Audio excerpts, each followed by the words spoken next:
Assalamualaikum warahmatullahi wabarakatuh. Perkenalkan, nama saya Hana Puspitasari dengan NIM 2005112939. Saya adalah mahasiswi Prodi Pendidikan Sejarah Fakultas Keguruan dan Ilmu Pendidikan Universitas Riau.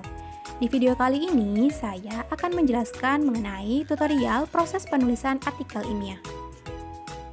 Untuk lebih jelasnya, silakan simak video berikut. Pertama-tama, sebelum kita mulai menulis artikel ilmiah, terlebih dahulu kita tentukan topik ataupun tema dari artikel yang akan kita buat. Nah, perbanyaklah membaca buku ataupun jurnal dan referensi lainnya berkaitan dengan topik dari artikel yang akan kita bahas. Selanjutnya, kita membuat draft atau tulisan kasar mengenai gambaran artikel yang nantinya akan kita rancang. Selanjutnya, apabila artikel tersebut merupakan artikel penelitian, maka kita harus merancang terlebih dahulu penelitian, kemudian laksanakanlah dengan baik dan benar. Nah, setelah itu, data yang diperoleh dari hasil penelitian harus dianalisis dengan benar dan dapat disusun dengan bentuk tabel ataupun grafik. Nah, data harus seluruhnya dikuasai dan sesuai dengan fakta di lapangan. Nah, yang terakhir, artikel yang kita buat haruslah memiliki manfaat, baik itu bagi pemajuan ilmu pengetahuan dan juga teknologi. Selanjutnya, kita masuk kepada sistematika penulisan artikel ilmiah. Nah, yang pertama ada judul. Nah, judul ini haruslah singkat, padat, jelas, dan juga menarik. Nah, sebaiknya judul ini membahas tentang hal-hal terkini atau up to date. Nah, judul ini terdiri dari 12 hingga 15 kata. Yang kedua ada abstrak. Abstrak ialah ulasan singkat yang menjelaskan seluruh isi tulisan, baik itu latar belakang, pendekatan atau metode, dan juga hasil simpulan. Nah, abstrak ini terdiri dari 150 hingga 250 kata. Di dalam abstrak tidak terdapat singkatan, kutipan, tabel, gambar, ataupun merek dagang. Nah, biasanya abstrak ini ditulis dalam bahasa Indonesia dan juga Inggris. Yang ketiga, ada kata kunci. Nah, kata kunci merupakan kata atau istilah yang akan dibahas dalam suatu artikel tersebut. Nah, apa sih fungsi dari kata kunci ini? Nah, kata kunci ini berfungsi untuk mempermudah penelusuran artikel.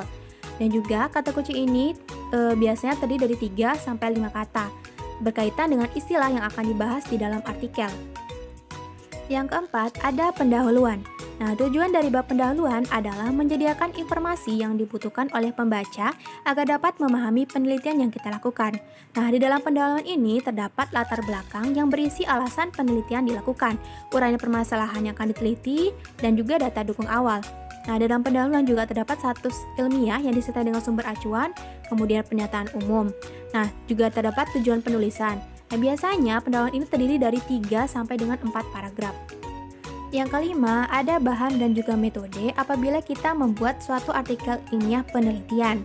Nah, beberapa hal yang terdapat di dalam bahan ataupun metode ini adalah metode berisi uraian terperinci sehingga keberulangannya dapat dijamin. Metode yang telah dipublikasikan ditulis sumbernya dan jika ada modifikasi harus dijelaskan. Selanjutnya, kegiatan ditulis sesuai urutan pengoperasian dalam kalimat pasif. Nah, di dalam bahan ataupun metode ini berisi bahan analisis, cara penarikan sampel, prosedur analisis, pengumpulan data, cara perhitungan atau analisis sampai diperoleh hasil terolah. Kemudian yang keenam, ada hasil penelitian. Beberapa kriteria dari hasil penelitian ini adalah yang pertama, berisi uraian mengenai hasil analisis. Yang kedua, penyajian bersistem. Yang ketiga, diperjelas dengan ilustrasi berupa tabel dan gambar. Yang keempat, tabel dan gambar dibuat dengan sederhana. Kemudian yang kelima, ada data ilustrasi harus ditafsirkan dalam uraian dengan memperhatikan masalah. Selanjutnya, untuk struktur yang nomor 7 terdapat pembahasan. Nah, apa saja kriteria dari pembahasan ini? Yang pertama, membandingkan hasil penelitian dengan model atau teori yang diacu. Yang kedua, merupakan tempat penulis mengemukakan pendapat dan argumentasi secara bebas tetapi singkat dan juga logis. Dan menjelaskan arti temuan untuk memperluas cakrawala ilmu dan teknologi. Nah, yang kedelapan ada simpulan. Nah, simpulan ini berisi pernyataan pendek atau generalisasi dari temuan, menjawab pokok permasalahan dibahas, dan dilengkapi dengan saran atau solusi.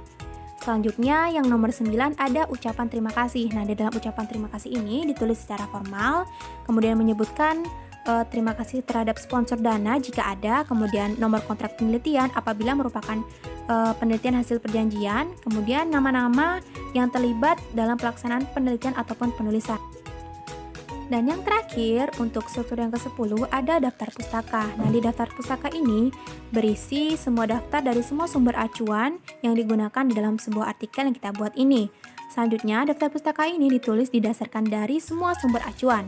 Nah, juga fungsi dari daftar pustaka ini adalah untuk menunjukkan tidak adanya kegiatan plagiator yang kita lakukan. Dan penulisan daftar pustaka haruslah mengikuti petunjuk ataupun sistematika yang benar.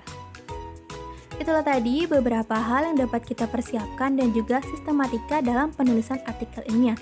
Semoga bermanfaat. Saya akhiri. Assalamualaikum warahmatullahi wabarakatuh.